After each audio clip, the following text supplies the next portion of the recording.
आगे बढ़ो, हम तुम्हारे साथ। देखो, कुछ व्हाट्सएप ज्ञान वाले यूट्यूबर बोलते हैं, मैंने भी सुना है। अब उनको पता नहीं कैसा एकदम अचानक लीडरशिप चमकाने का कुछ शौक चढ़ा है, तो करे अपना।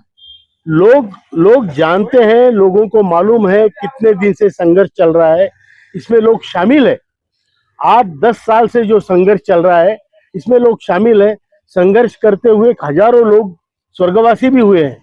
अब अचानक आपको टीआरपी बढ़ाने के लिए, 4 सब्सक्राइबर बढ़ाने के लिए, 2 पैसे कमाने के लिए, आप अगर भीख का कटोरा लेके इस तरीके से करोगे, भीख का कटोरा लेके पता चला थोड़ी ज्यादा भीख मिली, तो आप ये मत समझना कि आप राजा बन गए।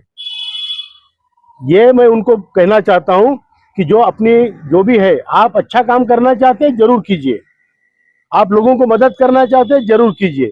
लोगों को ये भ्रमित मत कीजिए कि आपकी लीडरशिप ही है, लीडरशिप वो है। 4 दिन में आपका कितना ज्ञान बढ़ा है? ऐसे ज्ञान बढ़ाने के लोगों का, जो इतने बड़े लोगों का, जिसपे जहां पर एक जगह पे जो श्रद्धा विश्वास निर्माण हुआ है, वो आप खारिज नहीं कर सकते। ये कॉज के लिए है, एक किसी उद्देश्य के लिए लोगों की श्रद्धा इस उद्देश्य पे है, उस लड़ाई पे है, उस संघर्ष पे है, और आप आके अचानक 2 दिन में ज्ञान दोगे तो ये कोई मान्य नहीं करेगा। नेगेटिव बातें कर्मचारी ईपीएस वाले कर रहे हैं, मतलब कुछ नेगेटिव बातें, जैसे हमारे को तो उम्मीद है कि कमांडर साहब की जो मांग है सही ट्रैक पे चल रही है और ये मिलेगा, बिल्कुल मिलेगा। क्या है वो लोग भ्रमित ये भी कर रहे हैं कुछ नहीं होने वाला इसमें क्या? नहीं, जो देखिए, हर किसी का अपना एक तरीका है या सोच है। मैं कहता हूं कि हमारा काम होगा, जरूर होगा। एक है, एक है, जो पेंशनर्स का काम करेगा वही देश में रहते हैं। आदरणीय चौधरी साहब, पूरन सिंह चौधरी साहब भी वहाँ पे थे। तो हम वापस जा रहे थे, इनका गांव बीच में पड़ता है, हेमा मालिनी जी की कॉन्स्टिट्यूएंसी है। तो हमने ये सोचा कि हेमा मालिनी जी ने हमें अब तक हमारे संघर्ष में बहुत बड़ा सहयोग किया है, बहुत बड़ा योगदान किया है, और हमारे आदरणीय प्रधानमंत्री जी से 2 बार मुलाकातें करवाई है।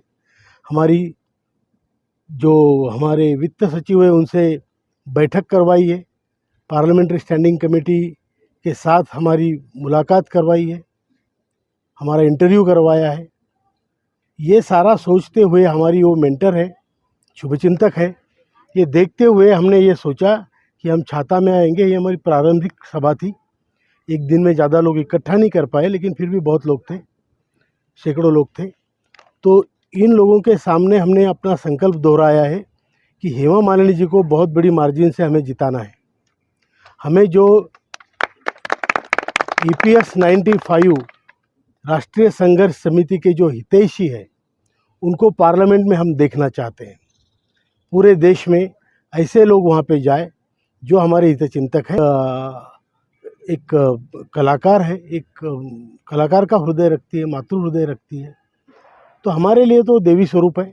उन्होंने इतना काम, हमारे बूढ़े लोगों का इतनी बड़ा काम आगे बढ़ाया, तो हमारा एक कर्तव्य बनता है कि हम उनको सहायता करें। हम अपना कर्तव्य पालन, हमारा संकल्प है कि हम करेंगे, पूरे प्रयास रहेंगे। तो योगायोग और संयोग कहिए, जो अच्छा संयोग है वो ये है कि आदरणीय राजनाथ सिंह जी, जिनको हम 3 बार मिले हैं, मैं खुद मिला हूँ 3 बार हमारे महासचिव जी के साथ, और भी लोग थे, और कई लोग तो कई बार मिले हैं जो लखनऊ के हैं।